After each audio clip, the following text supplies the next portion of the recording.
current document. I'll go over some of the highlights that you can find in the PDD document. There's a maximum of 159 single-family residential dwellings proposed on the 50 acres. The minimum lot size is 7,800 square feet, but that may be the minimum square footage, but they do have varying lot sizes written into the document to provide some diversity with lot sizes.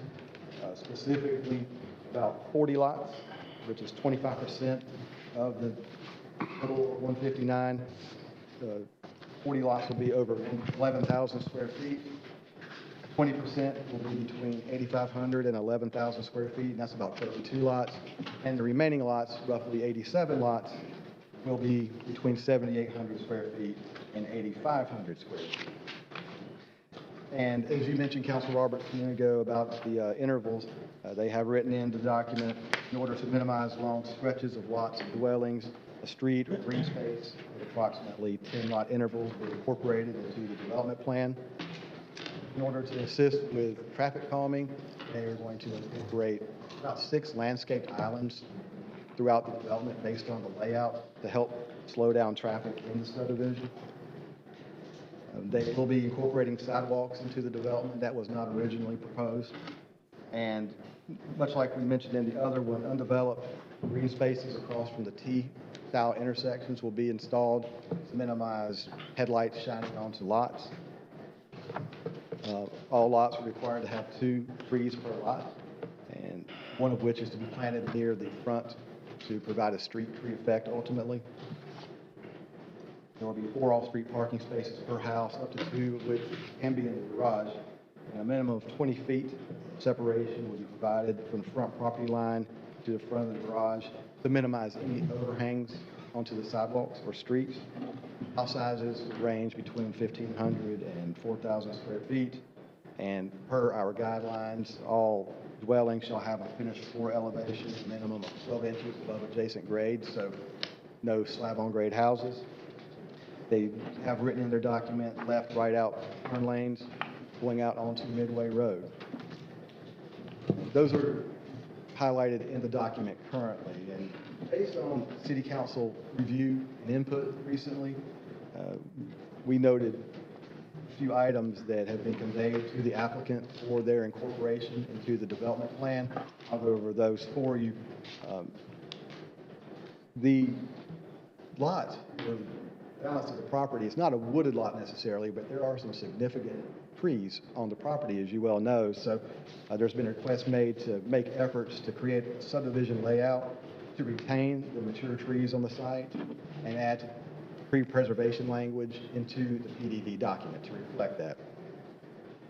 When they create the subdivision design, they did already indicate they would put in landscape medians, but also do a little bit more to help with traffic calming throughout the subdivision. And add language to require larger trees and plantings where there are required green spaces. And another item is for the applicant to work with the DOT and the city to get an encroachment permit and construct a deceleration or right turn lane off of Midway Road into the subdivision. This information, again, has been conveyed to the applicant. They're currently working with their engineer to incorporate this into their language the best they can, and they do plan to provide you a site layout of this and also revise any language as necessary to reflect these requests. And with the revisions that were made a few weeks ago, along with these suggestions, many of your concerns may be answered, but again, we're up for more information tonight, as you well know. And again, just like the other one, this is before you tonight on first reading. It does take 2 readings for this to be officially approved. And once it is approved, the subdivision plat will be submitted to the Planning Commission and staff for their review and submit approval based on the city standards. Any questions for me? Also, the applicant is in attendance as well. Thank you, sir. Appreciate the recap and bringing us up to date on this agenda item. You know, I guess on the June 14th meeting, we probably heard a dozen or so people speak on this issue, which is always great. It's a public meeting. and probably we've gotten over a dozen emails, I would think, or more, during the course of the month's period of time since we have first engaged this item on the agenda. They've been pretty consistent as far as the comments, but I think we owe it to the public to allow anyone that did not get a chance to speak the last time, or and I don't know if you guys have seen the emails or if you were at the meeting, but if you have anything else that that's pertinent, that's different than this discussion, I would ask, or didn't get a chance to speak last time, I would ask that you come forward now. I would reserve the right to, at some point, if we become redundant in just the comments, to turn that back into a business meeting for us, because we do have some things that I think our council members would like to discuss in a public forum too. So having said that, is there anyone that would like to come to the podium? And if you would, just tell us your name and where you live. Sure. Thank you for the opportunity to open the floor and let us speak tonight. My name is Crystal McCall, and I'm a lifelong resident of Anderson County. And I'm also a lawyer at Nelson Mullins, and I'm just here on behalf of some residents who live in the area, so that perhaps you don't have to hear from so many different people, and I can help move the process along. But basically, a lot of people are concerned, as you're aware of, with the annexation, and most of the concerns that I've heard deal with the infrastructure and the planning that's there or not there. The things that I've heard are safety, you know, fire, police, first responders.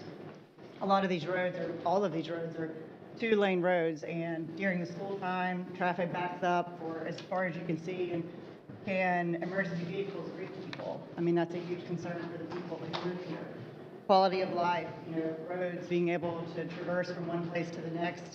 The school capacity, if the K property is annexed, and you add that to the Crest Creek property that's already been approved, that's adding 1,000 new kids to schools using the average of 1.5 kids, which is what I've heard before at meetings like this. Also adding 10 trips per day, so 6,000 new trips right there in a very condensed, small area.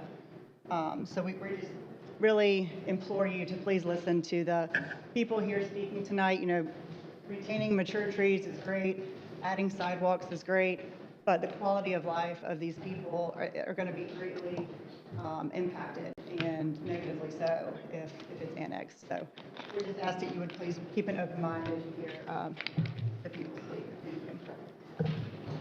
Thank you. Good evening, esteemed council. I'm Cheryl Leffman, 104 Raspberry Lane. I live in the Country Place development. I have served, just so you guys know who I am, I've served on a general plan as well as a planning commission for 8 years in the town that I used to live in. So I'm a little bit used to seeing these types of documents and what's happening here. I'm not going to, I'm assuming since you referred to emails that you all received my email that I sent. Yes, ma'am. Okay, thank you. And I will cover the stuff that's in there. I noticed that documents that were received by Anderson were not included in the packet that was made available to the public on the website. So the residents have not had a chance to review any of the documents that you may have received or comments regarding this property or this proposal.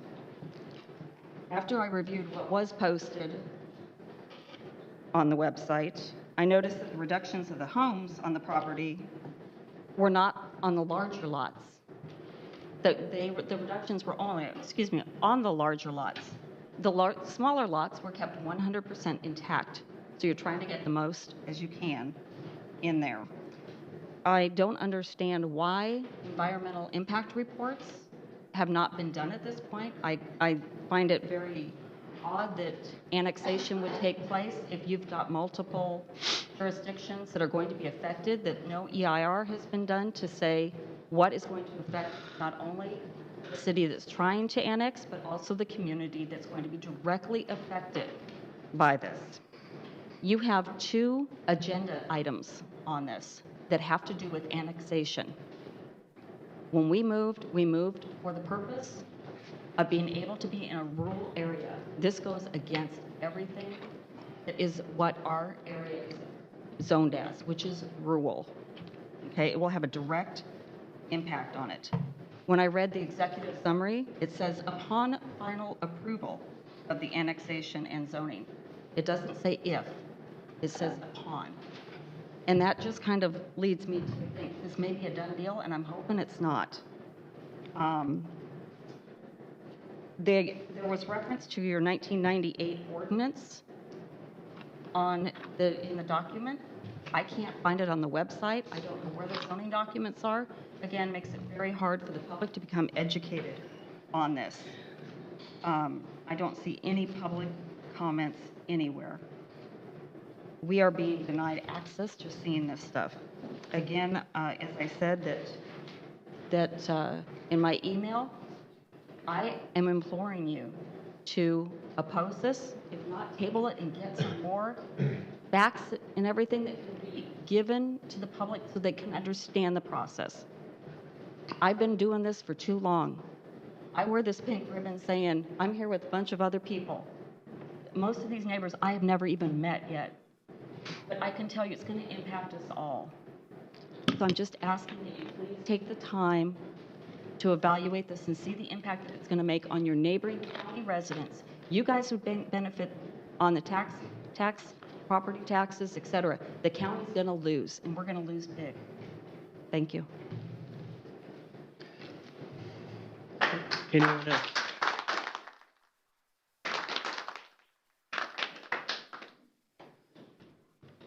Mayor, Robert, County Council, City Council.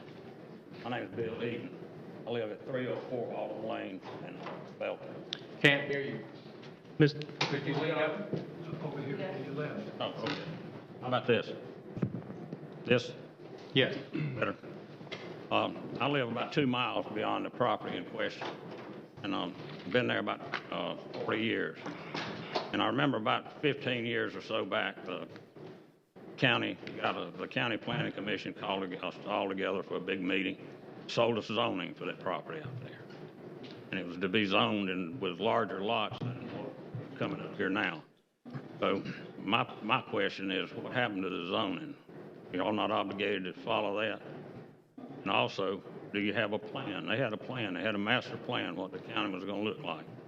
Does the city have one? That's basically all I have to say. Thank you. Thank you. Thank you.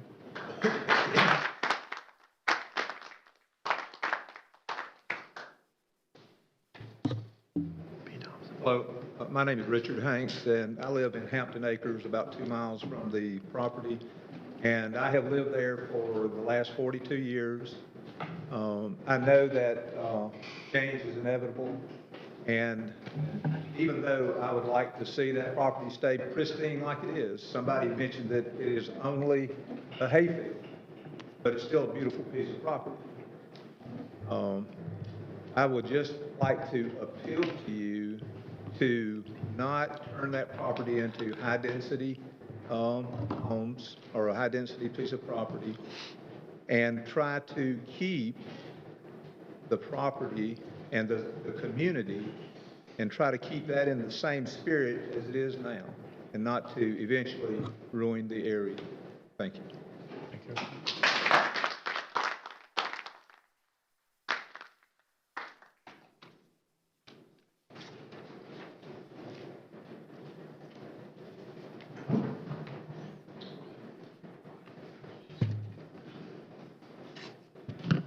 Hi, my name is Lucy Owens. I don't live very close to this subdivision. I actually live in the city, so as a member of the city, I would like to oppose this annexation, but also as a part of the Climate Reality Project in Anderson County, we would like to oppose this annexation of the subdivision, and in fact, all conventional subdivisions that grade the land and remove trees and completely destroy our county's natural resources, one parcel of land at a time. I would like to follow up on what the gentleman just said before about this pristine piece of farmland that we have here. It is a great piece of farmland, and while we do need smart growth in our city and our county, there is a better way to do it. We at the Climate Reality Project support and encourage conservation subdivisions in a plan that is forthcoming, hopefully from the County Council. These plans will protect both of our economic interest of developers as well as our natural resources, while also improving the quality of life of our residents, while allowing for smart growth. This subdivision, I believe, should be the first conservation subdivision of the county where it should remain.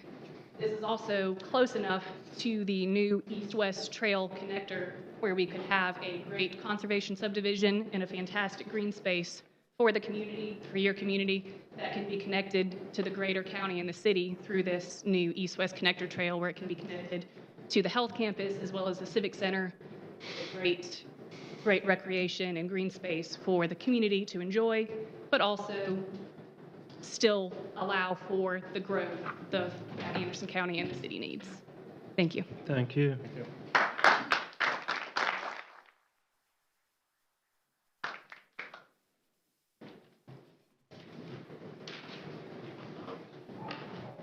Good evening. My name's Tom Thompson. I live at 3032 Midway Road. I have a 6-acre hobby farm, and I live just south of the Bill K farm. And between us is the Greer farm. There's 3 farms right in a row there. And one of my concerns is that we're slowly diminishing all these small and hobby farms. And I just want you to think about how important they are to the community. You know, they help our community. We may not be big, but it helps contribute to our community. I also want to talk a little bit about Bill himself. Bill was the first one on site at the Greer farm anytime the cows got out. At 80 years old, he was over there before I got there to help get the cows back in and to repair the fence. And just a remarkable man in his 80s, and he was helping a neighbor, and that's what we do in this community. We help each other. And I didn't know Bill real well. I met him a couple times when we helped our neighbor, the Greers. But talking to my neighbors, they assured me that this is the last thing that Bill would have wanted for this property. And that if he was alive today, he would be here with us, standing up against this annexation. This is not what he believed in. Thank you. Thank you.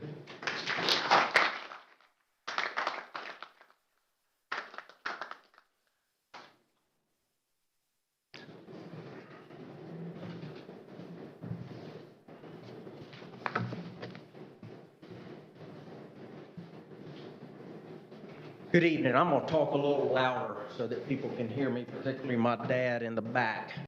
So if I'm a little too loud, my name's Richard Mcconnell. I live at 3412 Midway Road. I grew up on our family farm since 1974.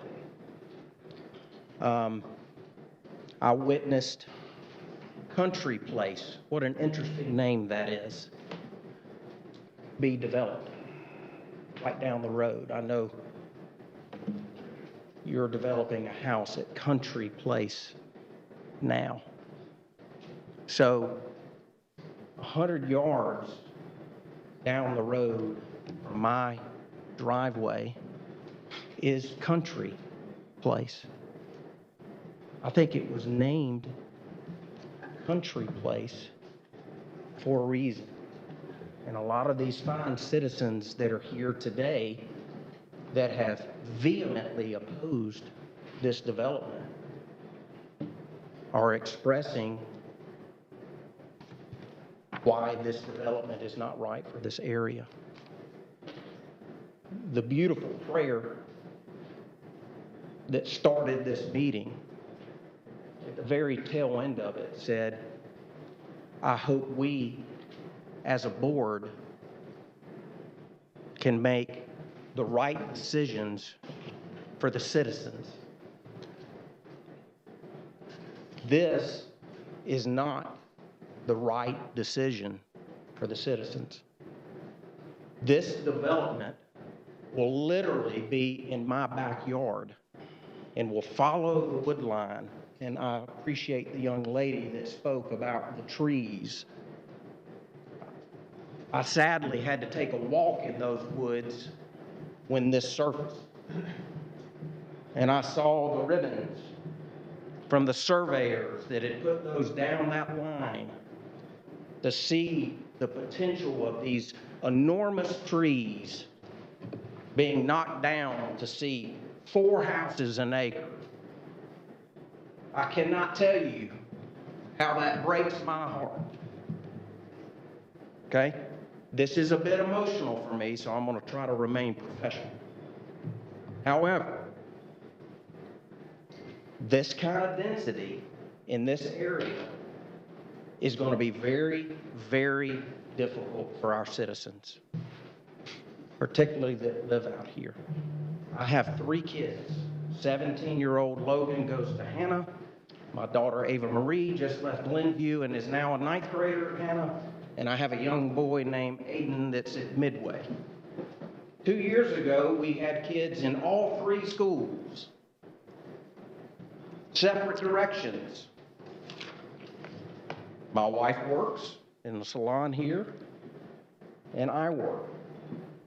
I will tell you, many, many mornings I sat at the end of my driveway trying to get my kids to school on time. And the line of cars was literally backed up the country place. So imagine what this many more homes and the number of 1,000 new students that our schools cannot handle is going to affect this entire quality of life that we seek in this area for such a long, long time.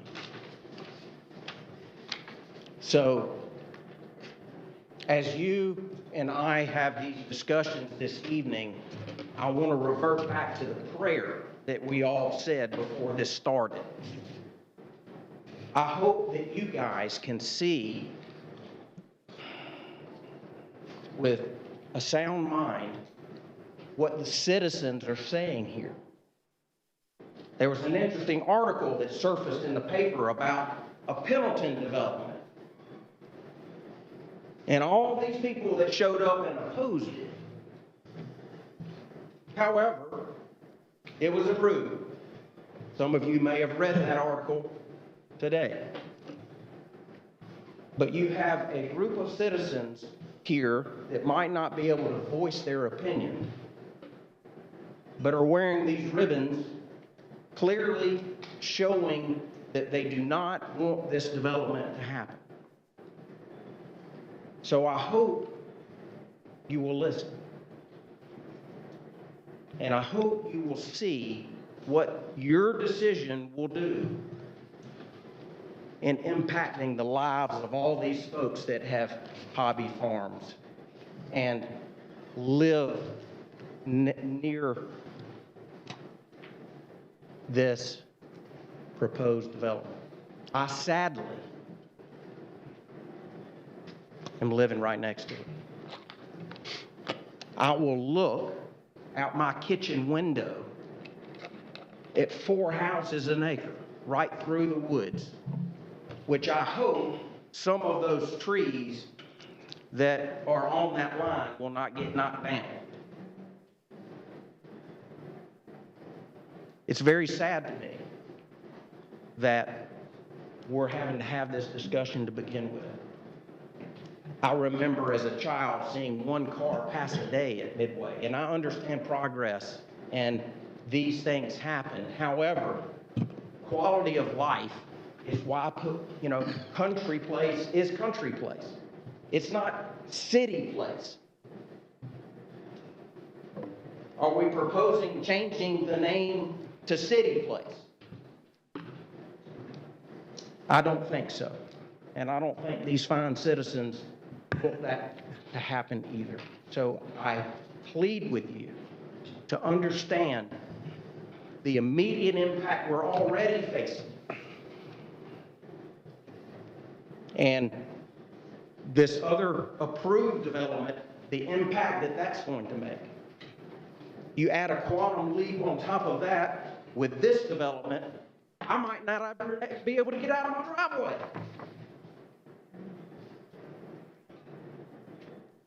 That's sad to me. Thank you for the comment. Thank you.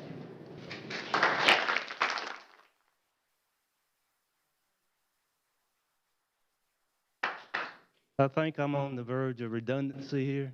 I mean, and you spoke, this is my San Francisco, California friend on there. You spoke last time? I did. The wife didn't get a chance to speak this time? She did. She did? She did. What? May I make some comments, please? No, sure. Again, please be sure. I want to have a business discussion about this, if that would be right. Last comment. Go ahead. I will be brief. I won't cover what's already been covered. Again, I'm Norm Leffman. I live at 104 Raspberry Lane. And When did you move here? sorry, You moved from California when? from California. We moved in March, in mid-March. This year? This year, yes. Yes, sir. Well, Yes. go right ahead. Thank you. I think I mentioned last time, I will say this, I think it bears repeating. We love Anderson. We love living here. It's very different in California in all the right ways. I had a brother-in-law that moved from San Francisco, so yes. Before we moved here, I did want to share this. Before we moved here, about 2 years ago, we had a chance to spend some time in this area, up and down 85, or 85 as you might call it. In California, we have this unfortunate way of putting the word "dot" in front of every interstate. So up and down the 85, all the way up to Winston-Salem, all the way down to Thompson. As we went around and traveled and looked for areas we might want to live in the future, we discovered something. Beautiful area, up and down 85, many wonderful communities. But what we discovered is what almost every area was struggling with, what Anderson's struggling with, and that is growth. I've had a chance to look at your budget. I spent many years in the state and local finance arena. I was a professor for Long Beach State University in public budgeting. I found your budget document fascinating and really gave me some insight into the future of Anderson. I saw your data in terms of response times, police and fire, calls for service. I looked at where your parks are. I looked at other things to try to understand more about the city of Anderson. And it reinforced what I saw, our decision for choosing this area. Because what we saw in other areas was uncontrolled growth. Namely, what we saw were pocket developments. You'd be driving down a two-lane road, a beautiful two-lane road, you would see an entrance to a development, and there were many homes in that development. Now, what happens, of course, is people, as they leave and come from those areas or those developments, it impacts the infrastructure. That I see as a significant threat to the city of Anderson based upon the proposed annexation and development. Continual development that's not keeping intact and keeping in pace with the needed infrastructure to support that kind of development. We had a neighborhood meeting earlier this week for those of us wearing ribbons. And the personal stories like the one just shared came out. One woman shared, she lives near Crestview. In 1 hour's time, her husband counted over 200 vehicles traversing Crestview. This was not during a school hour, meaning school was not opening, school was not closing. This was during the day. You've all seen what happens during when school is letting out or when school is opening. It's that kind of development that's impacting your infrastructure. It's that kind of development that's impacting the neighbors surrounding that area. It's that kind of proposed development that's impacting where I live. So I don't have the history that's represented in this room. I'm here to say I've heard enough to know that I'm very concerned about this. I would strongly ask you to consider rezoning this, replanning it so that you have development and density that's consistent with the surrounding area, as the former speaker mentioned, to be consistent with Country Place. Thank you very much. Thank you.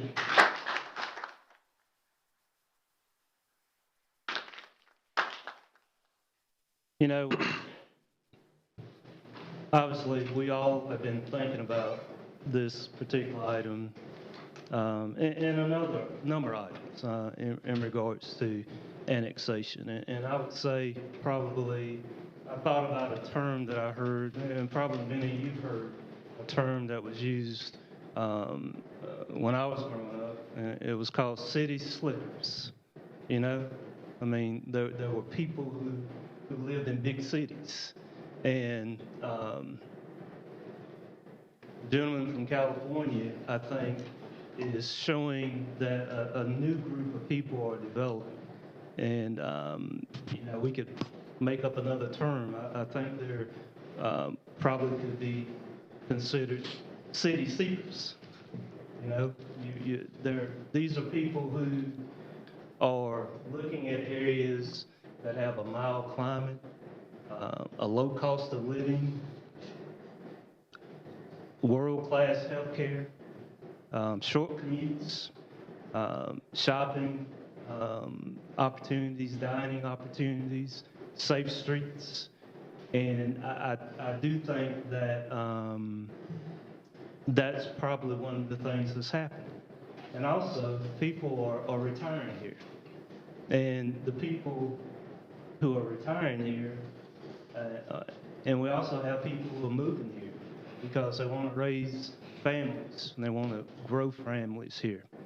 And so the other interesting thing I think about our community is that we're in close proximity to 2 universities that bring big-time athletics and other cultural offerings. And I talked about this the other day. We just so happen to be adjacent to the largest recreational lake in the region, and with miles of shorelines.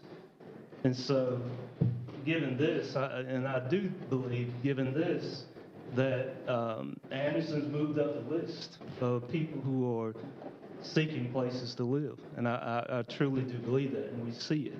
And the interesting thing about Anderson, and I'm a lifelong resident, people who are living here, they're not going to move.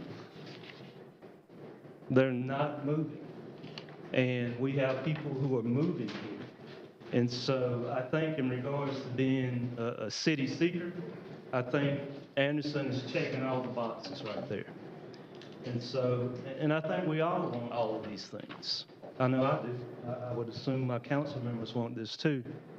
But part of our role as a municipality is that we find ourselves in, and I think the enviable position of planning to handle this growth.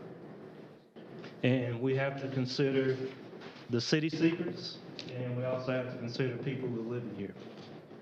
And our role as a city is to provide infrastructure. We've got to do police, fire, water, sewer, traffic management. Trash. Sanitation. We do that pretty well too. But we've got to do all of those things. And it's complex, you know, I mean, and it takes planning. But I think we all feel comfortable that we have a professional staff. We have a team of people who can handle that, and that makes me feel better. And also, and I guess for me, we also have to partner with other people in our community, for example, because we provide the basic infrastructure that goes in tandem with education, school districts.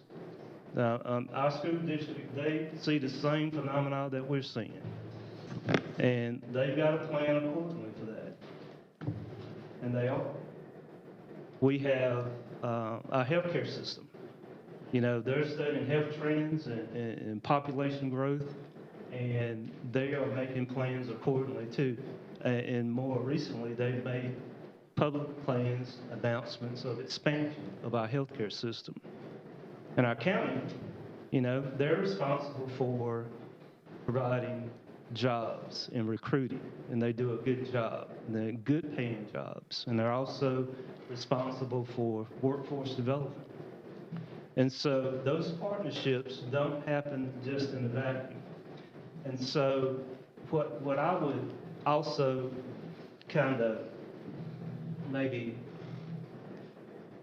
wrap up my remarks would be that people living here need a place to live, just like the proposal that we did before. They need a place to live. Now, development in urban sprawl could happen with or without our oversight. You know, I think we can all agree on that. And right now, we've got enough housing right now. We're right on the edge of having enough housing for the people who live here. And so, again, people aren't leaving our area. So we simply need more housing. And I think one of our responsibility as a municipality is to vet the developers. We've got to ask questions. We've got to make sure that houses are being built well and not substandard housing. Because if we get in a situation where there's substandard housing, they're not going to last. We need good building stock. And so we're asking, and I think our council and activists need to make sure that we ask developers to consider this when we are doing developments. So, you know, I believe that we can't let this development go unchecked, and that's part of our job, you know, and we've got to sit here and say, how can we work together to make this happen, to provide more housing, because we need more housing. So, you know, a lot of us have lived here a long time. Some of us have moved here a few months ago or a few years ago, and you were seeking a better place to live, the city seekers, you know, and I would say that we all should keep our minds and our hearts open to people who have the opportunity to move here and not to shut the door on them in regards to being able to move here. So I think if we ignore it, we put our own future at risk. And so those are my comments, and I think our council members have comments too. Mr. Stewart? Yeah, Mayor, thank you for your comments. You know, first of all, I'd just like to thank Councilman Jeff Roberts and Councilman Chapman for all of the suggestions and the extra time they put into this development and the previous development beforehand, because, you know, we have a lot of diversity on this city council, from developers to builders to school administrators to insurance to investors to retired educators, you know, so that's what makes this council so great, because we rely on each other's strengths. And, you know, with their invaluable knowledge of, along with our planning department, Maurice and his staff, you know, we make sure we have a great oversight when we're looking to plan development such as this one and the one that we passed right before then. So again, I just want to publicly thank you guys for all the extra effort that you put into this, and as you do always. Second thing I think is very important to note is that the developers who's proposing this development, they have a vested interest in Anderson too. They're not just the ones who come in and develop and then leave Anderson. Anderson is their home too.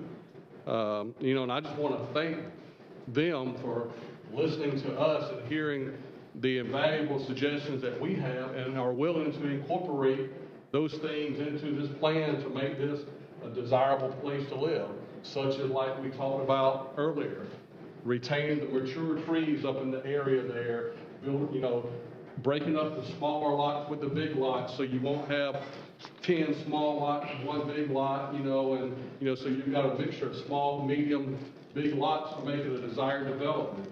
You know, to look at the internal traffic common measures that they're looking at, additional islands that we have suggested. To look at making sure that, you know, we're not just putting a 2-foot tree in the green spaces, but we're planting mature trees, maybe 5-6 feet tall in those green areas throughout the development. And also working with DOT to make sure that we can create the deceleration lanes to turning right off of Midway into the development. So, I'd just like to thank them for be willing to hear our suggestions and incorporate them. I know we don't have that plan in front of us here today, but by the next meeting, we will have that plan in front of us that shows all of these changes, because I think their engineer or architect is on vacation. We wasn't able to get that plan in front of us today, but it will be in front of us, in front of everybody before the next meeting. It's important also to note that this property is going to get developed sooner or later, whether it's by this developer or someone else. All of the suggestions that we're making here that they've agreed to may not be willing to be made by a future developer. And you may be stuck without having some of the things that you desire here if they leave and another developer come in. So again, with that, Mayor, I'd just like to make a motion that we approve it on first reading. Okay, there's a motion on the floor. I'll second that motion. Second the motion. We have a second. Further discussion? Further discussion. Discussion? Go ahead. There's a stated goal of this council to make the city of Anderson the most desirable city in the southeast to live. That is our goal. The only way to achieve that is through growth.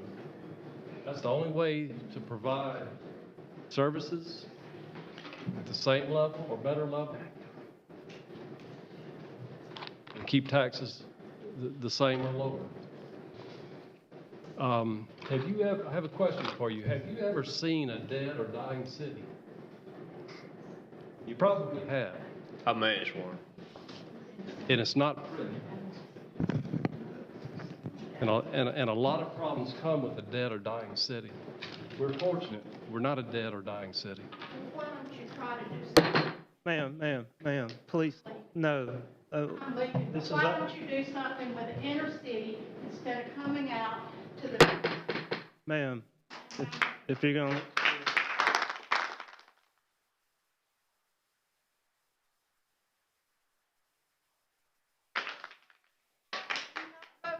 Now, look, and for people who are remaining, this is a business meeting, okay? This is our business meeting, okay? And now we're in discussion in between your comments, so I'm going to ask you to respect us, okay? Now, Captain Willett, I'm going to put you on notice because we're in discussion right now, okay? And so I need this council to be able to talk uninterrupted. Mr. Roberts. I'm not opposed to growth. In my belief, my philosophy is in let the free market determine what is built. I could name several subdivisions with larger lots and sprawling, rolling hills that sit vacant right now. Not a single house being built on it. It's not what the market is demanding. It is not my role as a council person to stand in the way of growth. My role is to help shape that growth and to make it the best it can be. I will tell you that our development standards are evolving. This development may not be the same as the one we just approved on Highway 29. It's completely different. But our goal is to develop in a way that creates desirable, livable, safe, affordable neighborhoods.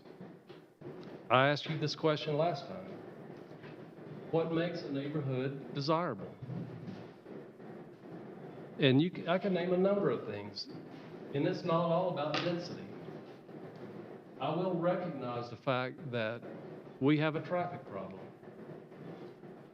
But there is a solution on the way for that.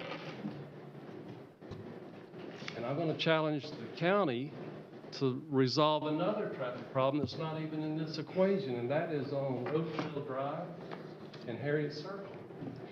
That's a whole other problem that's not even being talked about. And that is completely out of our control. Some of the proposed policy changes that I have in my mind, and I've been thinking a lot about this. I don't know if you know what mass grading means. That's when you go in and you take a piece of property and you scrape everything off of it and literally flatten it. And that's why you get to have slab-on-grade homes, is because they develop that way. But I want to put an end to that practice. I want to preserve the natural features of the property, whether it be topography, trees, streams, those sort of things. Maybe increase green space. I like the idea of traffic calming. I am sensitive to density. And I will promise that I will work to improve that, to get better results. You should also thank several people on this council for their involvement in the ANAS committee. They're the ones who are going to be responsible for solving that traffic problem.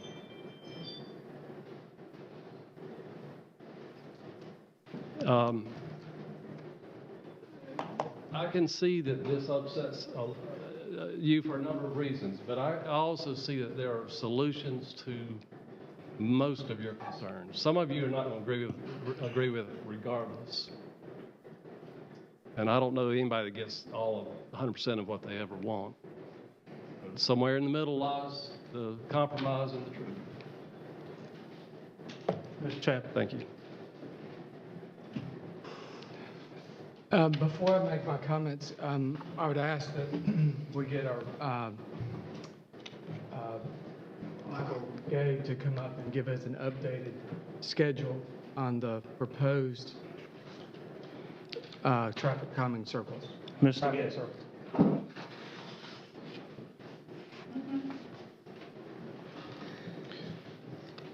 I was in contact with DOT during the last week, and kind of know we needed to know something different than this year, that year, this year.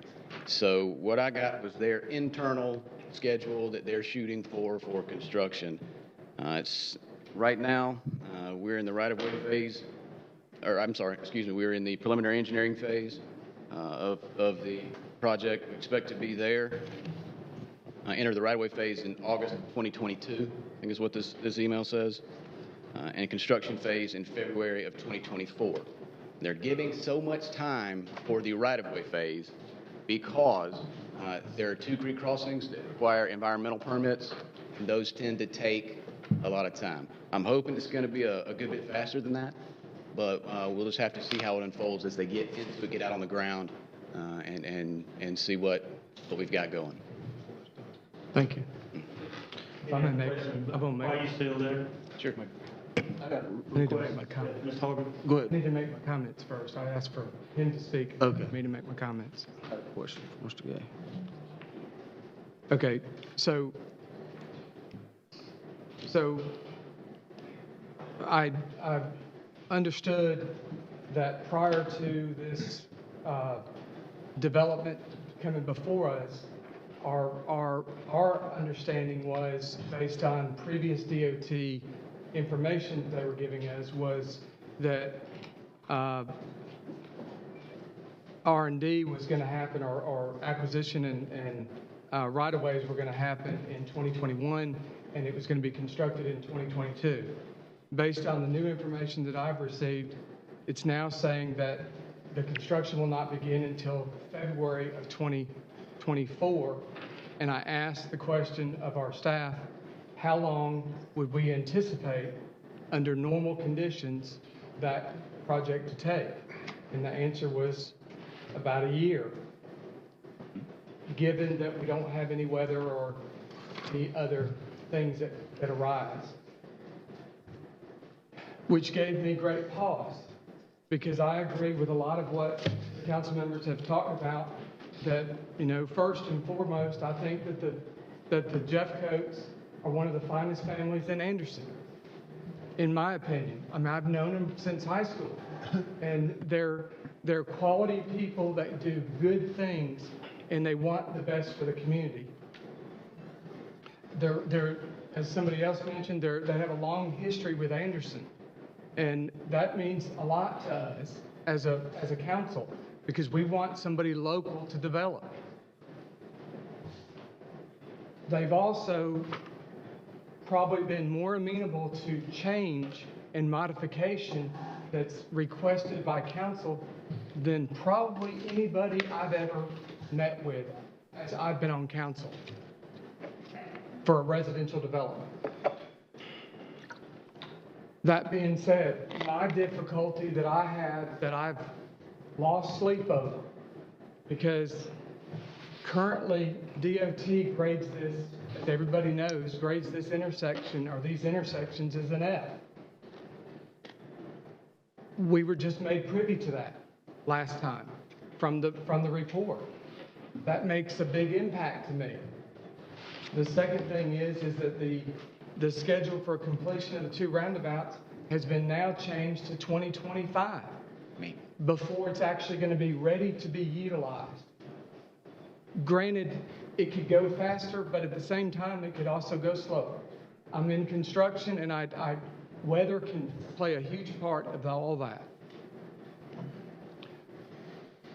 The next thing is that because of what I consider to almost be gridlock at the intersection at peak times, it's a problem. It's a problem now. So then I start thinking, as an architect, our profession, we tend to try to look at solutions to challenges before us. Sometimes those challenges are timelines, sometimes they're site conditions, sometimes they're construction issues, they're weather, they're all kinds of things. But in my eyes, I'm thinking that if it's a problem now, I look at it as an analogy almost as if we have this pool, and we have this wonderful pool with water in it and everything, but we have a leak. And it's almost as if we're saying, we're going to make the pool bigger because we need to. We need to make the pool bigger, even though we got a leak, but we're going to fix the leak 4 years from now. And that I struggle with professionally and as a council person.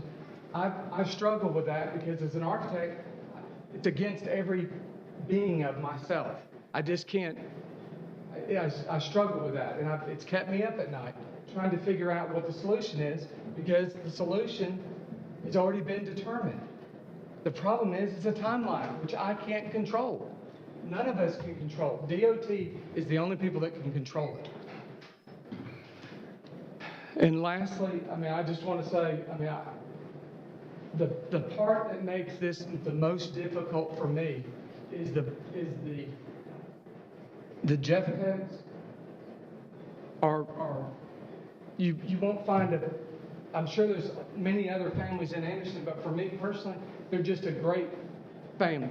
And I know they mean well and they want to do well, and they've done a lot of those things to help this project be better.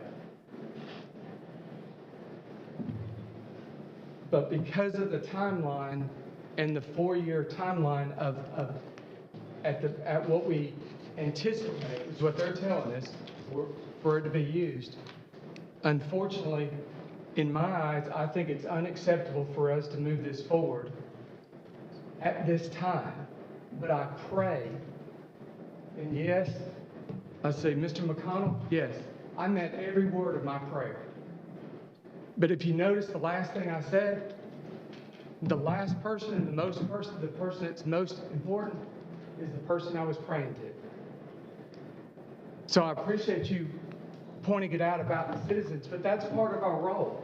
We want to do what's right for our citizens. And generally that has to do with our constituents, which in due time, if things happen, we will, if you stay where you are, more than likely it's going to grow to you. We can't control that. We can control it somewhat, but we can't prevent it from happening. But with that, I cannot vote for this moving forward at this time until the roundabouts are at a closer time for us to correct the problem that's already existing. Ms. Hogan.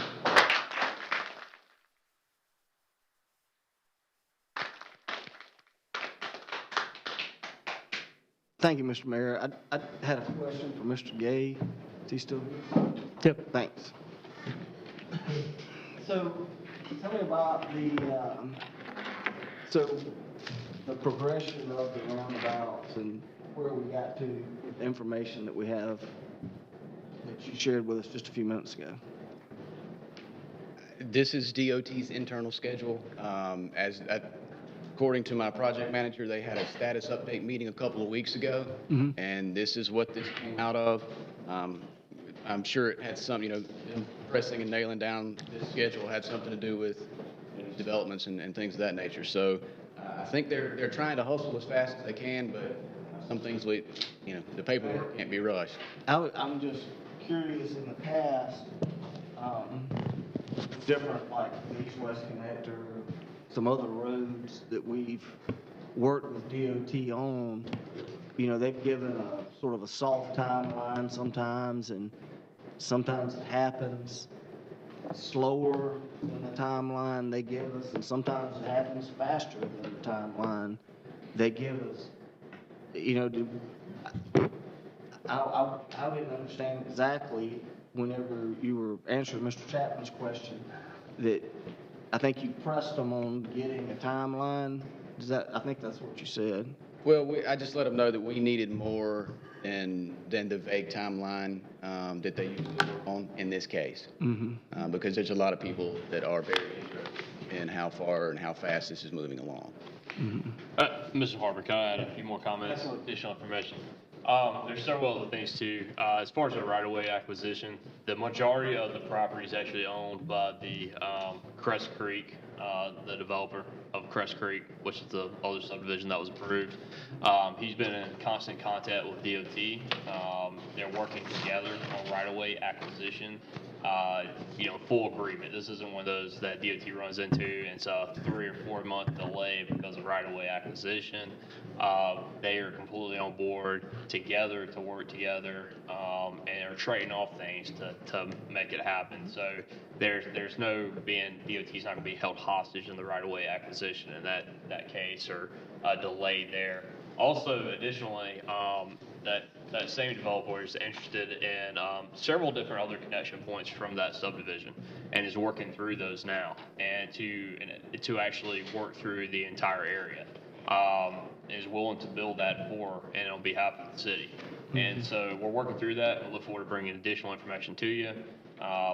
I don't bring stuff to you that's not drawn out and that kind of thing yet. But we're having those direct conversations. The developer moves very quickly from prior experience, as you've seen throughout the community, that developer in particular. And so just wanted to add, again, the right-of-way part is mostly owned or completely owned by that individual. So they're already working together on that. That should be a very fast process. And the slowest part would be, DOT's administrative team, not the owner in that case. And then alternative solutions through that neighborhood are also being provided and are being worked on right now as well. So there's multiple outlets to 81, to Vandiver. And so there's a lot of different ways to go. You want to connect your neighborhoods together, just like you have in the city, just like we have in other subdivisions. They connect together, they flow together. There's multiple outlets out. Y'all just approved one that another subdivision a second ago that has multiple outlets out on different locations, different roads. And so that's what is being discussed now and see moving forward. And we'll be bringing additional information to you on that. And what normally one of the questions that I think Ms. McCall had, the first speaker, was about the number of students.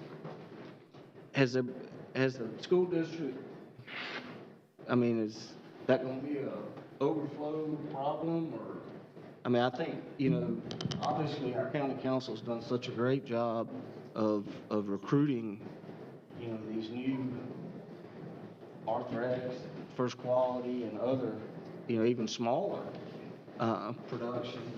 Our friend Burris Nelson does a fantastic job in recruiting businesses. So Anderson's bigger 10 years today than it was 10 years ago, and I anticipate it will be bigger in 10 years than it is today, the population of the entire county and the city.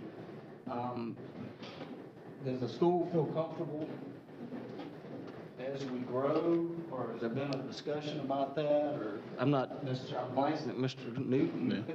I mean, I don't know. Yeah, I mean, I don't mind commenting on it briefly. I mean, obviously, the school district's aware of it. Anytime any developer, I mean, you're looking at, through the County Planning Commission, they're always contacted. You get the letters of notice. So when any time any development takes place anywhere across Anderson County, but specifically for us, Anderson School District 5, the majority of times, you know, the school district's informed. Every 5 years, school district does a demographic study, so you're always planning for growth. They pull building permits, student population growth, all that. The next one's scheduled to come up September of this year after the 45th day count. So it's something that Mr. McHugh and his staff, just like Mr. Burns and his staff do, they're always kind of in constant contact with the leadership at the district office. So everyone usually is pretty well informed, kind of going hand in hand. But two points here, Mr. Harbert. I mean, that, you know, 6,000 jobs were announced in 2 years. You know, the building at Pelzer Place is sold in no time. Completely privately developed. Arthur has bought the entire place. They're going to continue to develop. Bosch is growing. Michelin's growing. First Quality's growing. Electrolyte's completely just doubled their team and doubled the size of their plant. So you have a lot of workforce talent that Mr. Burris is having to work on and attract, and it's not going to be all here in Anderson because the workforce is completely not here. I mean, it's going to have to be attracted here, and they're going to need homes. And then to that point as well, development's occurring all the way from that Midway Road, I-85, the Anderson Reservoir, all the way up. You saw Riverdale, obviously. You see the developments around Tealhanna. You see property for sale all around the Anderson Reservoir. That area is prime for development. It will happen. And so, you know, it's coming that direction as well. And of course, that's an industrial area right there at I-85 and that's at 27.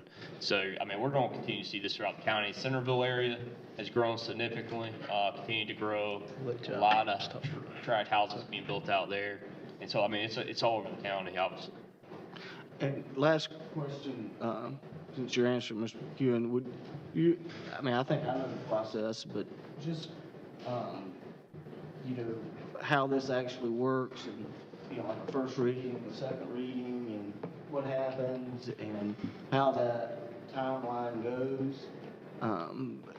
You know, if this doesn't pass tonight, what, you know, future could happen with that land? And then secondly, if it does pass first reading tonight, what does that do before second reading? What additional information, you know, that kind of stuff? Okay, yeah, sure. So first of all, you know, it's, you know, notices are published, and there's notices been out there, tons of signs, sign out there now.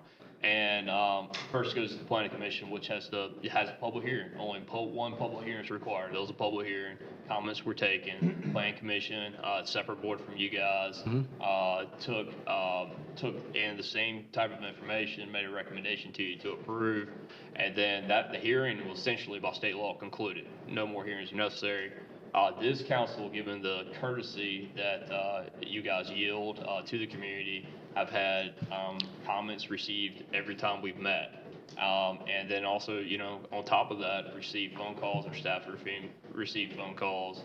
And so it really goes above and beyond, you know, what state law requires. Somebody can call, that's why the signs are out there. So you call the planning department, you go by, you can review absolutely every document we have. It's all available. And so that's why they're there. And you can drop by and get them. You can get copies of them, or we can email them. If you contact us or request it, that, you know, all that's available. So, but what happens from here is, you know, this is first reading, which the planning is, you know, a little bit different than some of the other aspects of things we do. The planning and development process is that it's a very public process, but y'all have added even more public processes to it by adding, you know, yielding comments tonight, filling those, and so forth. But you have to declare your intention on the development at some point. And so publicly, you have to declare your position of city council. Is this a development you're interested in? And so first reading tonight, in my opinion, would be telling the developer officially, I mean, you've had conversations, but you haven't told the developer through an action that, you know, we're interested in the development by vote.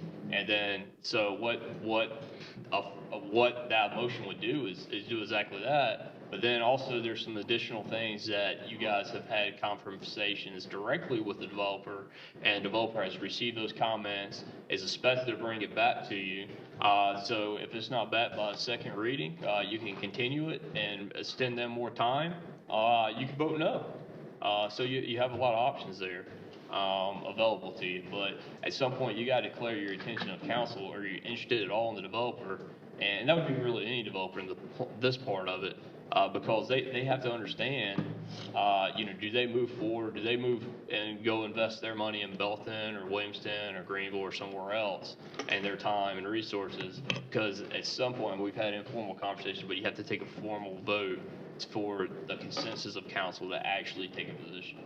So I mean, you used some terminology there that I wasn't 100% comfortable. You said I have talked to, me have talked to the developer. I haven't talked to the developer. I apologize. When I said and when I say, but I want to make sure the public's clear, when you say that means our staff has talked to the, I mean, I know Mr. Jeffcoat, and I haven't had one conversation with him about it. He's given you the information, and you've given me the information, which I think is the perfect way, to do it, because I don't want to. I can hurt your feelings. I don't want to hurt his feelings. I can ask for something, from here for you to go ask him. So I want to make sure the public is clear. I haven't had any conversation with, that's what I rely on, the expertise of our staff to do. And so you're asking me tonight, or council tonight, to see if we're interested in furthering the conversation with Mr. Jeffcoat or the development group to move to the next step. Yeah, I mean, it's my opinion that the developers and the resources and the amount of money that they've spent so far needs to know the council's official position. Are we interested in the development? And you have to take a vote to do that in this process of it. I just wanted to, I knew that, but wanted to make sure everybody knew that. Thank you. I appreciate it. Mr. Brown? I do. So I wanted to start off by saying this is, since I've been on council 6 years, this is probably the hardest decision I've had to make. I look out into the room tonight, the last meeting, I see plenty of friends. The developers, I consider them friends. A lot of the community sitting here, I see friends, I see clients, I see people that know my parents, I see family friends, I see a community. And it has caused me a great deal of restless thoughts, etc. And I'm not against development. I do have a commitment to this city, a commitment to grow and preserve, not only to preserve, but to grow this community. Future housing, it's mentioned several times about the industry that's been recruited. Heard a statistic last week, Mayor, I think it may have been you, about the expected population. It's estimated 30 more thousand in the next 3 to 5 years in county. I think that's right. Yep. Yeah, and our urban area is well over 100,000. Yeah, for sure. So we do have a responsibility to grow. This item in particular, there's an overwhelming traffic issue that already exists. It's already a problem. I hear that other outlets are being discussed, and there's a possibility for the proposed development across the street that may help alleviate some of that. And that's good, but I don't see an official timeline for that. And given the fact that our DOT has given us an estimated 4-year time frame in which they're going to possibly, and hopefully sooner, everybody wishes it was tomorrow anyway, have the roundabouts completed. I have a responsibility to do what's beneficial to the community as well. And given that this intersection and this traffic situation is already enough, and we're 4 years out, I cannot vote yes on this tonight. If the developer, I wish everyone the best, including the developers, and on this project. Again, I'm not against development. I am pro-development. If this passes tonight, I will continue to work in a way in which is beneficial to all, including the developer. Again, for me, I believe it's a timing issue, one that I can't ignore. And that's all I have to say. Any other comments? Dr. Thompson? Oh, I've listened very, very carefully and very, very intently tonight, and of course, the last time you were here. And believe me, I feel you. That's what some, teenager would say. I feel you. I hear you. And I understand a lot that's going on.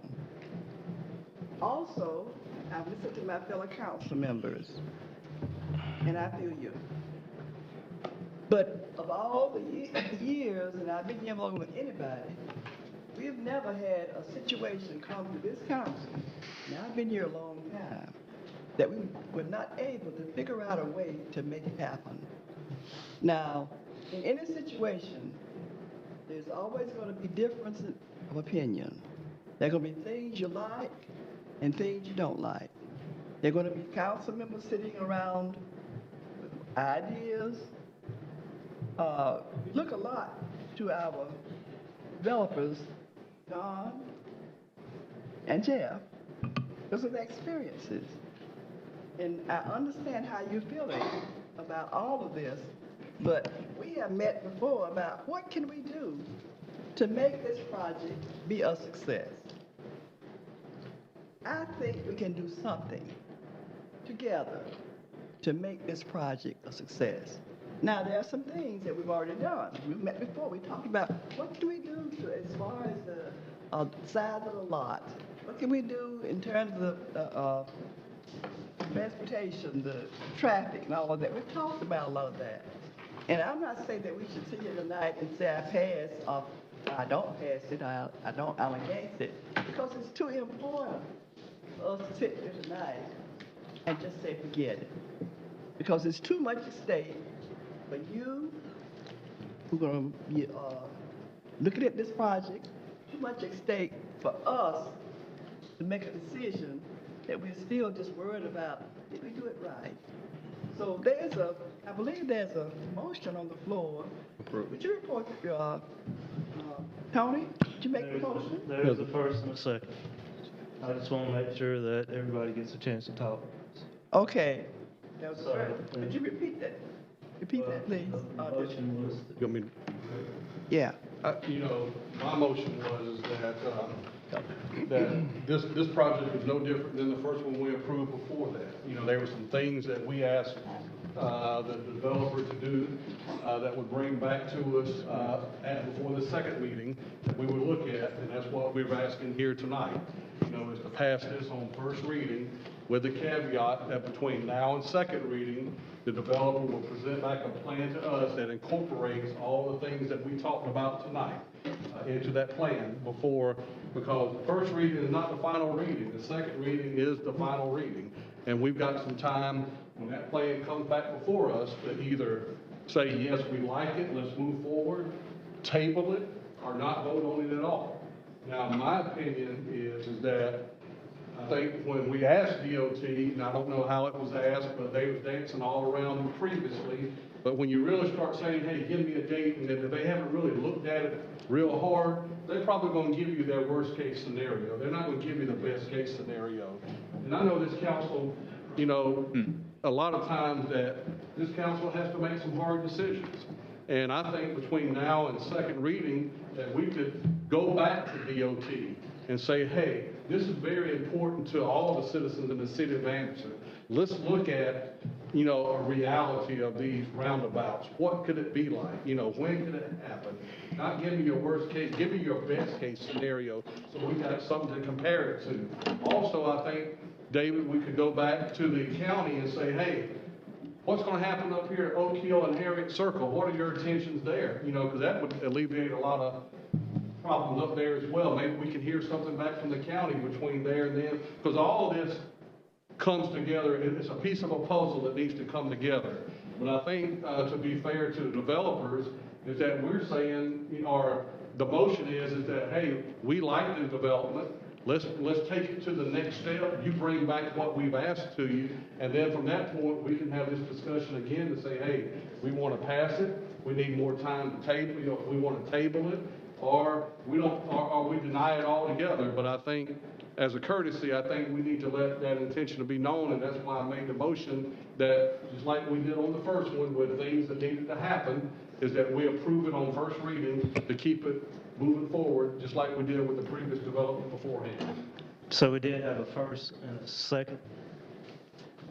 Your Honor, you said this was a discussion. No, sir, not your discussion, our discussion.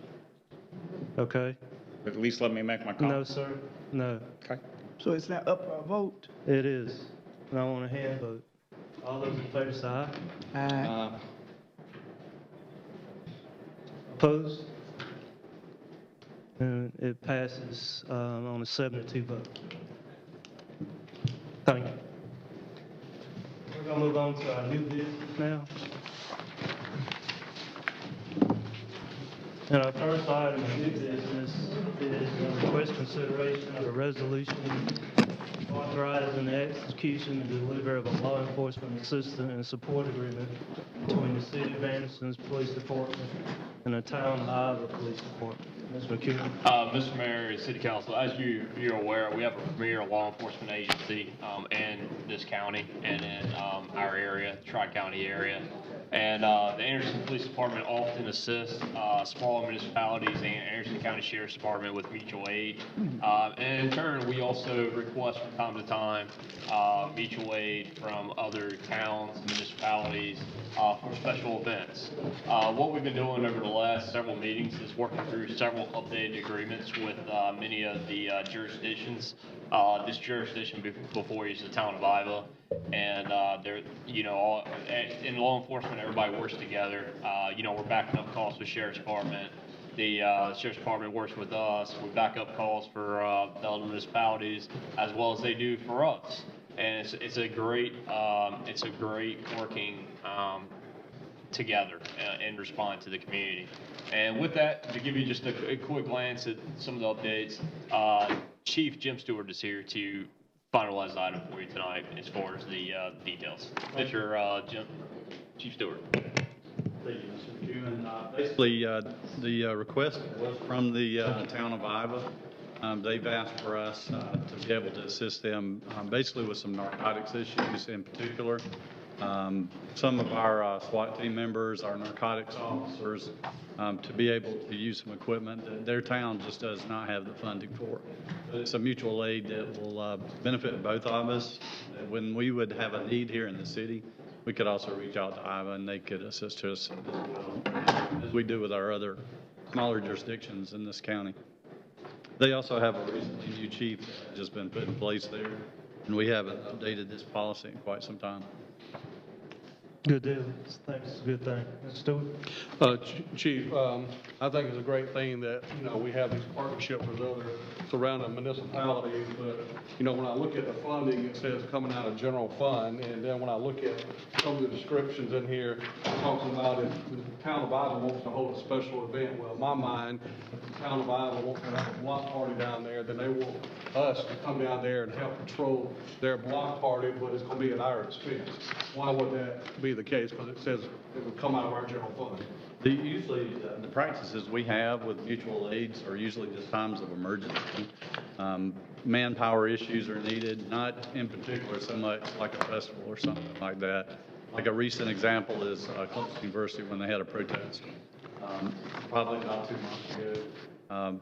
Our SHIELD team did assist them along with our drone team, and the university did reimburse us for that. That's usually, it would be an emergency situation. Sometimes we would just react without working those details out. I understand. I just didn't know when we talked about natural disaster, disorder, special event, emergency situations. I'm just trying to tie in my mind what type of special event. And if it's nothing, maybe we just take a special event out of the agreement altogether. I don't know. Yeah, I'll add to that. So that amendment that it speaks to state law, so you had, this section was repealed and replaced so that these contracts would have more detail in them, and that was one of the requirements by state law, is to have that level of detail in it. And so it's essentially the agreement's just following the state law template, and that's what it's doing. So that way, they have, jurisdiction when needed.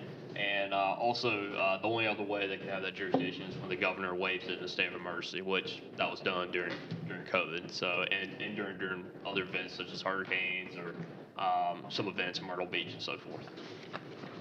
Any other questions? Make a motion to approve the resolution. First by Mr. Stewart. Second. Second by the Mayor Pro Tem. All those in favor say aye. Aye. Opposed? That passes unanimously. The next item is request consideration of an ordinance amending the 2020 and 2021 annual budget. Mr. Pugh. Okay, each year or from time to time, I mean, you can do this throughout the year actually for each of the items, but you can do it by ordinance, do a budget amendment to have, 19 or 20 different budget amendments. But what we do typically is put them all in one, and that way it's an accounting process that we go through. So it's that time of year. Ms. Morgan, our finance director, will present the item to you. Okay, so tonight we are requesting approval of an ordinance amending the 2020-21 annual budget by increasing the general fund $1,221,371, the water fund budget $814,204, sewer fund budget $437,411, transit fund budget $1,284,485, capital replacement fund budget $454,495, stormwater fund $1,000, cemetery fund $1,600, sanitation fund $7,200, recreation fund $6,100, and community development $1,000. The city council did adopt the budget for last year on June 22nd of 2020, and this budget amendment request is to reflect approval of additional revenues and expenditures that occurred after the additional budget was implemented. These amendments allow the budget and audit to more accurately reflect actual revenues received and expenditures made that were unknown when the budget was originally adopted. Therefore, the comparisons between budget and actual are more meaningful. Budget amendments are used to reflect city council or city manager approval of expenditures, grants, or items received. This year's amendments include several items that were carried over from the prior year, including the city hall and municipal roof projects, purchase of police vehicles, fire safety house, as well as the fire department exhaust approval systems, and as well as the transit, FEMA, and brownfield grants that were all received and approved after the original budget. The detail is attached, and so we're requesting approval on first reading. Thank you. Questions, comments? Mr. Mayor? Ms. Harvey? Thank you, Mr. Accountant. And I appreciate the detail.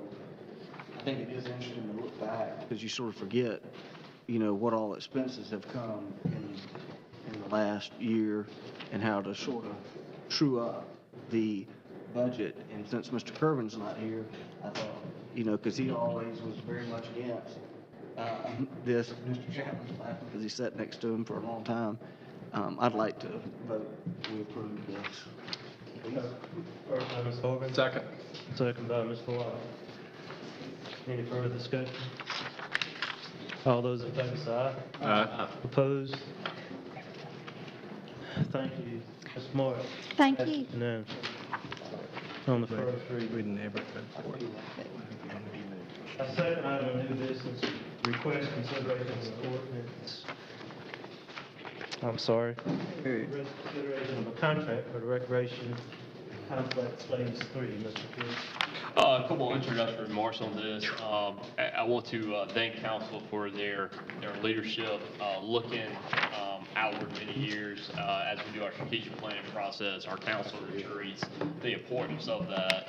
And then also, we do master plans for each of our divisions, from utilities to recreation. Of course, we have a master plan for recreation.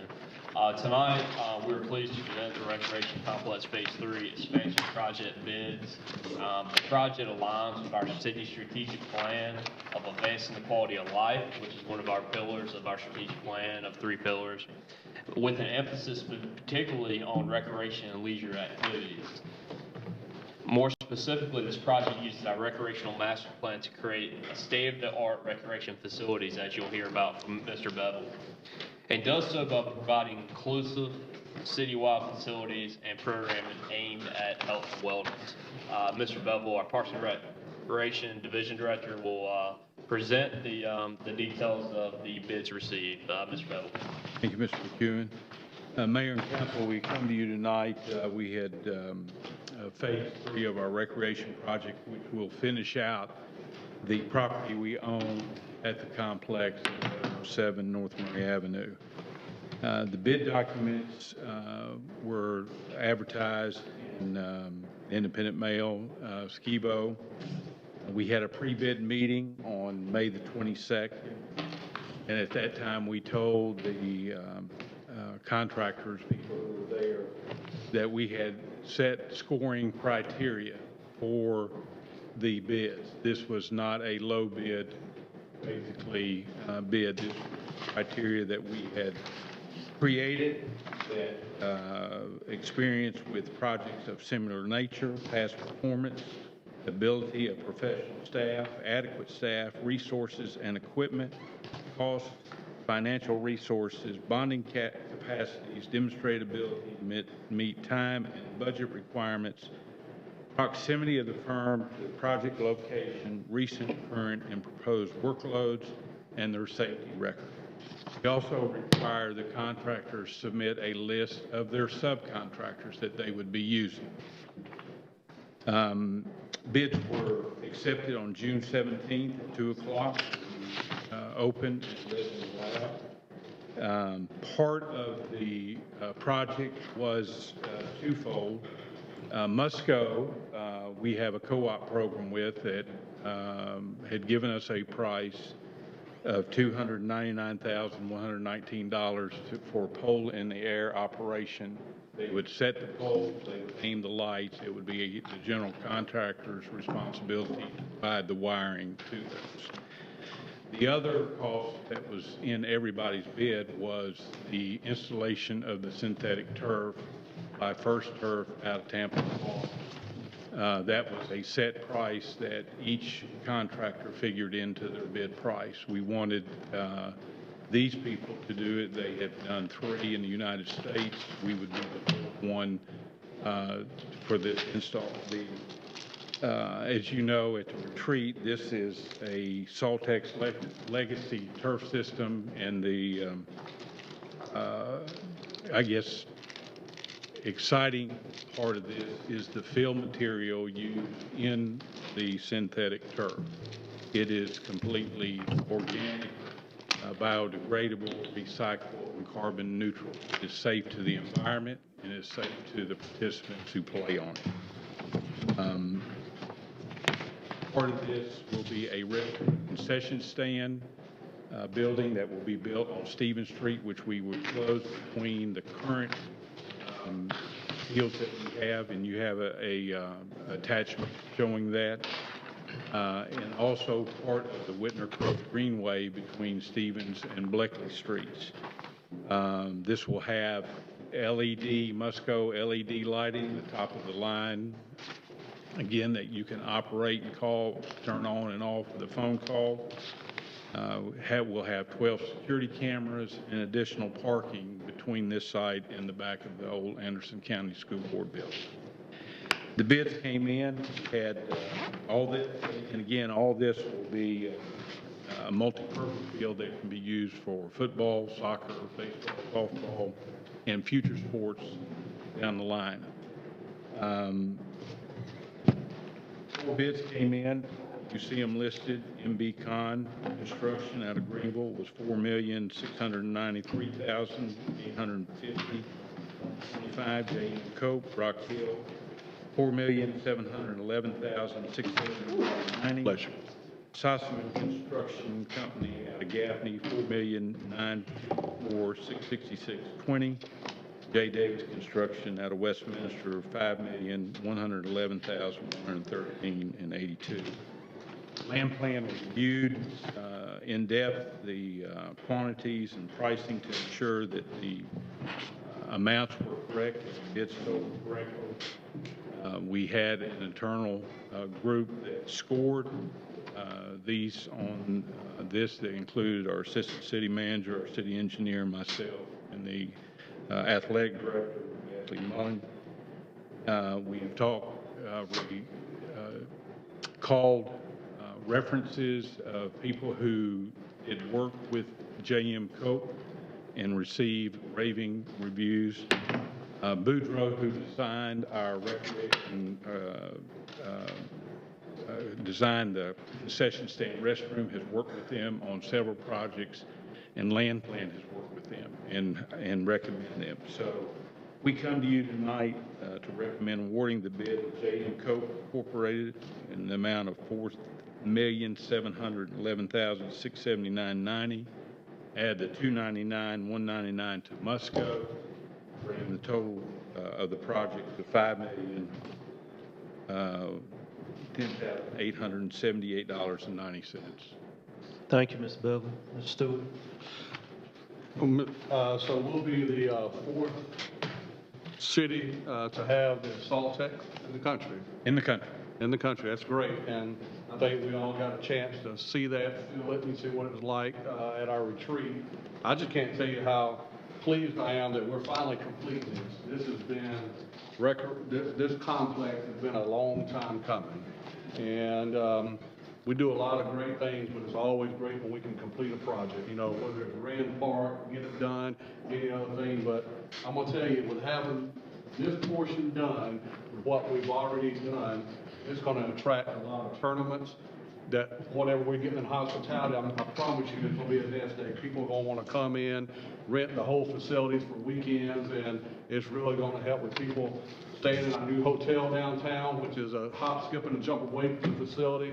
I can just see it's a spiral effect happening here. So, you know, I'm pleased that we're doing that and that this council has taken the step to move forward to issue these bonds to make this happen, and to thank everybody for eating out, because that's what it's all about. So with that, I'd like to make a motion that we approve it. Second. First by Mr. Stewart, second by Dr. Thompson. Open up discussion, comments. I have a question. Let's go Mr. Lockridge, and I'll go to my right. Okay. The question I have, it says it's biodegradable, that filler material. How long does that stuff last? Do you know? The material is, you add to it as it dissipates. Yeah. Continually add to it. But usually it's 8 to 10 years kind of thing. And, but again, if we were replacing that, you could take all that we have and totally recyclable. Somebody would buy it. Well, it's not the stuff that causes problems in a lot of places. And the rubber that's in between that stuff can be a real problem. And that's what we're excited about, that we are not putting something out there that will jeopardize anybody's health 20 years down the road. And also just add to that, Mr. Bevel made this point earlier before as well, but if we were using, rubber type product, tires ground up, we're right there beside Whitner Creek, and so we want to be very cautious, because it would end up in the creek. So this is environmentally friendly. Won't have to worry about that. And of course, we're stormwater division preaches environmental and regulations, and we're really trying to enhance the water quality. So I'm just glad we're also going with that product because of this as well. Good point. Ms. Roberts? My question has to do with funding. Yeah.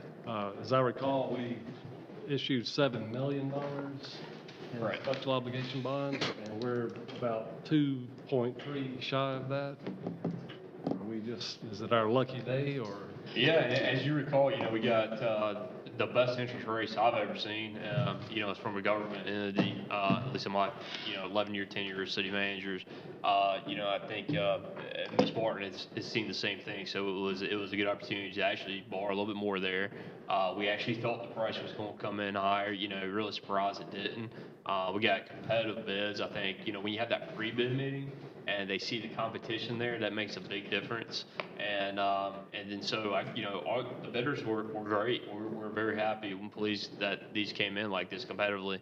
And then what it allows us to do also is we're still evaluating because all this is moving forward, but it allows us to kind of jumpstart finishing the engineering plans, finishing the Greenway and up towards Lindley Park, and kind of getting a jump start on that portion of it as well. Because we want to overlap it just a little bit, so right when this is done, that one's ready to go, or at least at the part of removing the ball fields we got to wait on. But the other parts can kind of get started. So we're going to be looking. 2.3 will be, part of that will go toward engineering and preliminary design. Yes, because we were going to turn around and take another bond out, and so that allows us to kind of for Lindley Park. And for that connection, the Whittier Greenway and so forth. And so this allows us to kind of jump and start that with some really good interest rates. Okay, thank you. Ms. Chapman? I have a couple of questions. It appears that based on the diagram that the two ball fields that we're adding are a little bit smaller than the current fields on the opposite side. So what age regulation are those new fields going to be? The new baseball field? Be 10 and 12 and under. The one field, we did have to make an adjustment. It's about 180 to left, one that's in the top of your, next to the parking lot there. Right. But it will have like a green monster high fence. Okay. Yeah. We didn't hear that. Yeah, green monster high fence. Okay. All right. And the other item is, you noted that it's going to have the portion of the Greenway. I assume that it includes the new parking lot that's going to be added. Is there any other items that will be required to complete this project that aren't already listed in the 5.10 million? 5.10. Everything's complete, 100%. All righty. Ma'am. Ms. Ross? Just to add on to what Don was saying, so you'll have all the netting, fencing, goals, scoreboard, which is everything. Let's get it now, if not. Yes, sir. Nice. That's awesome. Anything, Ms. Stewart? Just curious, Bobby, you mentioned a green monster. I thought you was a Yankees fan. Okay. Well, is the green wall in reference to the Lindley Park green wall? Yeah. That I once painted as a summer project? And I think you hit a home run out of that, didn't you? No, that would be my brother. Not me. All right. Good comment. Sorry. All those in favor say aye. Aye. Opposed? Passes unanimously. Curious. Mayor. Time, finish, what's all that? Just We hope that we'll let them know tomorrow, kind of thing, and they were hoping to get on the ground by the third week in August. and a timeline of completion is? 10 months. I know we've been here a little while, but I do want to say it's really important that, I take the opportunity to thank you guys for your leadership, your foresight in moving projects like this ahead, particularly when it's strategic, strategic, the fact that y'all have been working on this for some time, phase to phase to phase. Here it is, phase 3, completing the project, completing the complex. But also I want to thank the staff, the team. Bobby Bevel has done extreme due diligence on this project, as he always does on everything, and also the team that's been involved, on I call it the grading team, but the team that was involved with actually going through proposals and doing the due diligence to go through those. So I want to thank them for that as well. Cool, thanks. Our next two items, item 4 and 5, are also in regards to executive session. So we'll do a recap here on both items and then go into executive session if that pleases council. Yes, sir. Just real quick to kind of give you an overview of this. We did have discussions previously, just kind of give you some idea as to these projects. The projects are, one project is actually located at 122 to 124 West Whitner Street, and it's in the Central Business District, and is proposed for a development and for multi-tenants and different things that we can get in detail. We have a presentation about. The other one is actually on Benson Street. They're both about the same developer, Vessel LLC, and it's actually located on 110 to 112 East Benson Street for commercial and residential tenants. Two great projects to add to the downtown as we expand, particularly east and west off of Main Street, and that's happening very fast. And so, and it certainly will attract more people to come downtown. So that's to just give you a quick overview of it before we move into executive session, Mr. Mayor. Thank you, sir. I'd entertain a motion to go into executive session. First by Mr. Roberts, second by Mr. Lawson. Mr. John Roberts and Rick Lottery. All those in favor say aye. Aye. Opposed?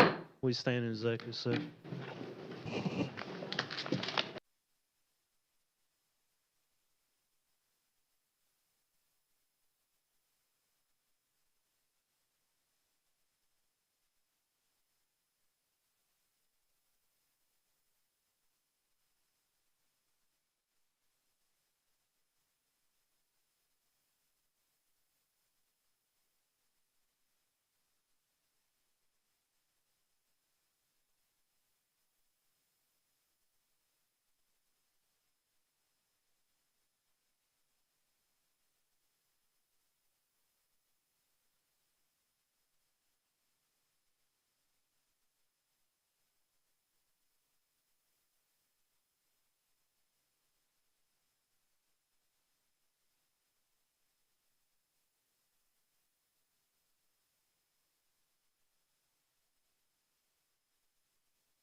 We're back in regular session, coming out of executive session.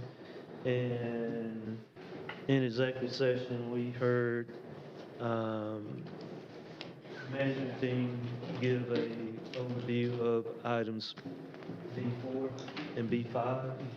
B4 was a request consideration of a resolution authorizing the execution and delivery of a development agreement for development located at 122 and 124 West Whitney Street. Mr. Mayor, I'd like to make a motion that we add the request for consideration of a resolution authorizing execution, delivery, and development agreement with Vessel LLC at 122, 124 West Whitney Street to the agenda. So moved. And also I'd like to make a motion that we add to the agenda the resolution consenting to authorizing execution, delivery of a development agreement with Vessels LLC for 110, 112 East Benson Street to the agenda. Just, you mean to the agenda, but to approve, correct? We've got to add it to the agenda. No, it's already. Okay. Yeah, more than anything, we needed to add the dollar amount for the agreement terms. Okay. So your motion included the 24,000, adding, approving that.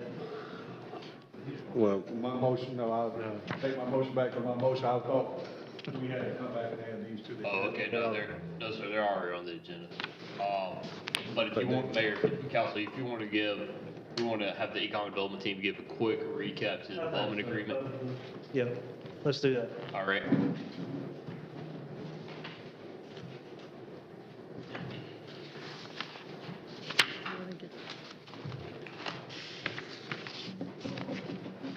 So we're requesting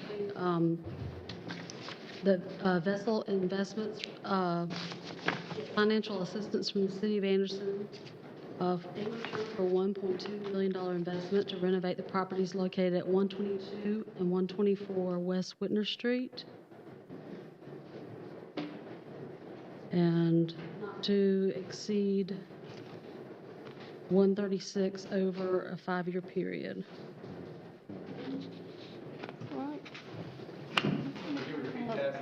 I'm sorry.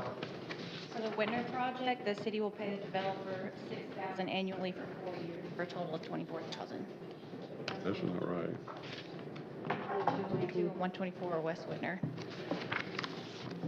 So this one right here is that it's not going to exceed $24,000 over a 4-year period, not the 5-year, $300,000, right? Whatever it is. That's correct. The 5-year projections are just because that's how we standard project normally for 5 years, but they requested a 4-year incentive, so that's put together. So the resolution includes the agreement terms of 24,000. Yes.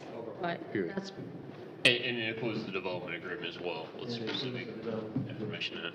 But not to exceed $6,000 per year over a 4-year period. Yes, sir. But that's for 122 and 124 Whitner. You want to do those separately? Yes. So, do we have a motion? First by Mr. Harvin, a second by Mr. John Roberts. Any further discussion? All those in favor say aye. Aye.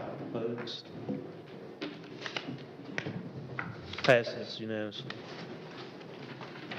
Second, the last item of business is a request consideration of a resolution authorizing the execution and delivery of development agreement for the development located at 110 and 112 East Benson Street.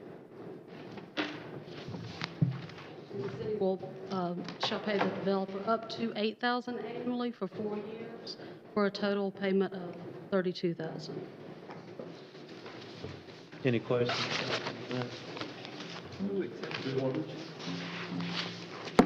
Well, first, Thompson. Second. Second by Ms. Lofton. Just clarification, this is to approve a contract for up to $6,000 per year for 4 years, not to exceed a total amount of $32,000. The development agreement, yes. All those in favor say aye. Aye. Opposed? That passes unanimously. We have some documents. floating around and needs everybody's signature before we move. Having said that, I entertain a motion. Motion to adjourn. First by Mr. Reed, second by Mr. John Roberts. All those in favor say aye. Aye. Opposed? We stand adjourned.